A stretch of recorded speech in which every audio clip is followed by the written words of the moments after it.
Dewan juri yang terhormat, sebelum masuk ke dalam argumen, saya akan mendefinisikan terlebih dahulu mengenai apa itu radikal dan juga kebijakan ekonomi. Yang pertama, radikal merupakan suatu keinginan untuk mendapatkan perubahan atau hasil dalam hal ini khususnya dalam hal ekonomi secara yang tidak biasa atau bahkan dengan cara yang frontal. Kemudian, kebijakan ekonomi adalah suatu peraturan pemerintah untuk mengatur dan mengawasi aktivitas ekonomi.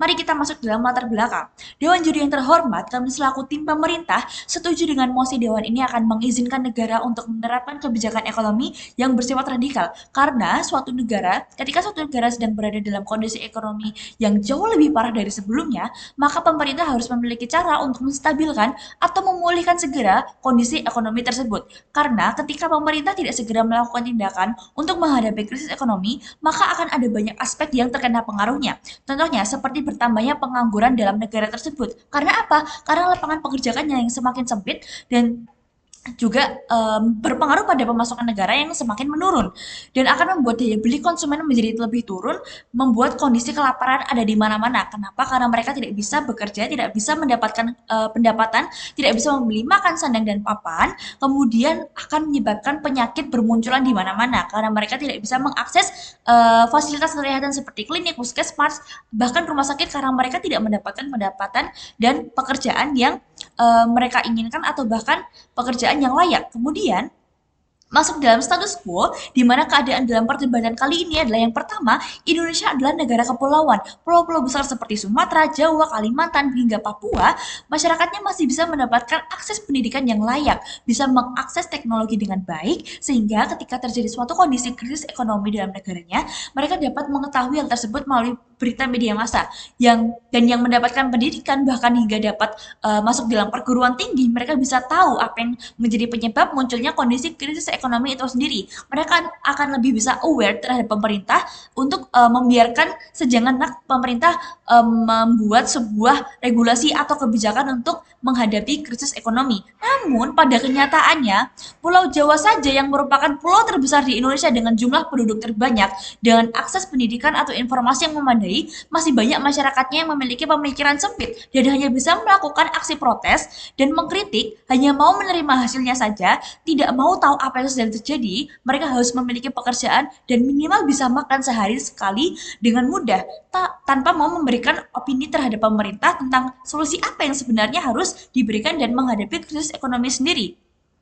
Hal ini tentunya akan berpengaruh ketika pemerintah sedang melakukan suatu kebijakan untuk memulihkan kondisi krisis ekonomi. Namun masyarakat yang tidak bisa diajak kerjasama hanya bisa menuntut bahkan melakukan demo ketika tidak menyetujui kebijakan tersebut. Tentu saja kondisi ini akan semakin membuat rumit. Maka dari itu, pada saat kondisi krisis, Dewan ini akan mengizinkan negaranya untuk menerapkan kebijakan ekonomi yang bersifat radikal. Mengapa demikian? Agar bisa mendapatkan hasil yang signifikan dan kembali mensejahterakan rakyatnya dan juga perekonomian negara tersebut bisa kembali bersaing dengan negara-negara lain secara internasional.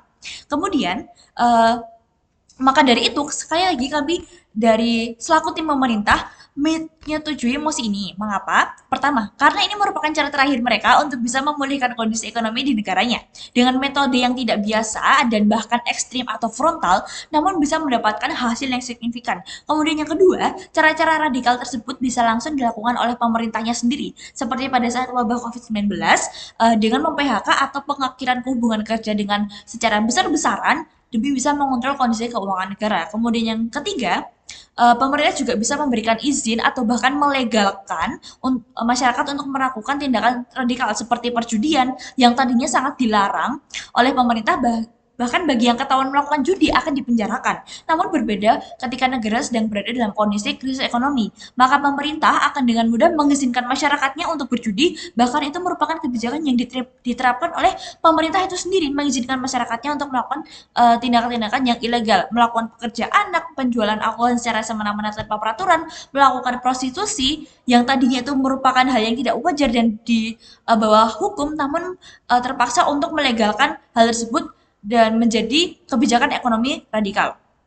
Hanya untuk masyarakatnya bisa bertahan hidup dan mendapatkan pemasukan untuk memenuhi kehidupan hidupnya di saat negaranya sedang dalam posisi sangat-sangat belum mampu untuk memenuhi kembali kebutuhan hidup masyarakatnya.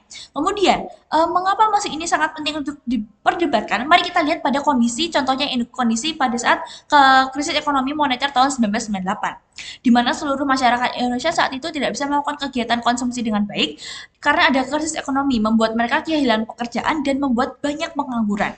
Karena hal itu, masyarakatnya jadi melakukan tindakan-tindakan frontal dengan memasuki toko dan mencuri harta serta barang milik orang lain tanpa izin dan dengan kekerasan untuk bisa memenuhi kebutuhan hidup mereka. Mengapa bisa demikian? Karena pemerintah tidak segera tanggap untuk mengatasi kondisi krisis ekonomi yang ada pada saat itu. Sehingga masyarakatnya melakukan tindakan-tindakan kriminal untuk memenuhi kebutuhan hidupnya.